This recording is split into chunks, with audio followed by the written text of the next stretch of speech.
Here are my opinions on Makeine, Too Many Losing Heroines. Harem anime will usually find some kind of gimmick to distinguish themselves from their peers. Seikano has game development, Pet Girl of Sakuraso has gifted children, and Love Chunubyo and Other Delusions has disassociation from reality. In the case of Makeine, the gimmick is rejection, not just about how painful it is, but what those experiences mean to us and how they can become integral parts of our growth. Thankfully, the show gives us 3 distinct and lovable characters to explore that idea. Lemon is probably my least favorite of the 3, but her cheery demeanor in the pursuit of maintaining face with Mitsuki is difficult while she tries to be his friend. It is hard to let go of her dream of wanting to be with him, but it isn't until she learns that someone else is exactly what he needs that she's able to finally put that fantasy to rest.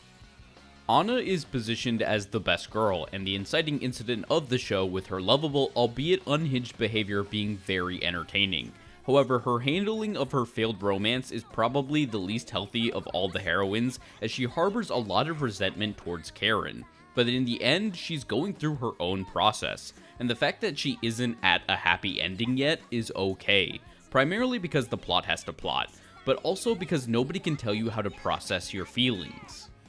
Komori's rejection, though, is instead an extension of the fear of being alone. After Tamaki rejects her to be with Koto, she immediately realizes that the support network that she's grown to love might be in jeopardy from her own actions.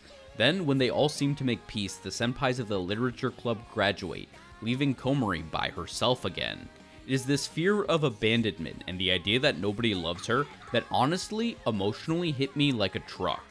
All of these very emotionally intelligent storylines are also really well presented with accompanying score, lively setting, and gorgeous art, which it is very well established at this point that I'm a slut for some Sakuga.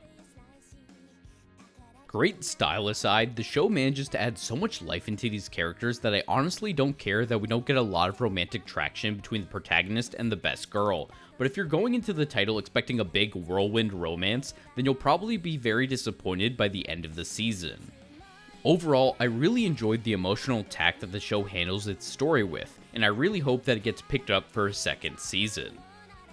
But as always, that's just my opinion. What do you think of Makeine, Too Many Losing Heroines?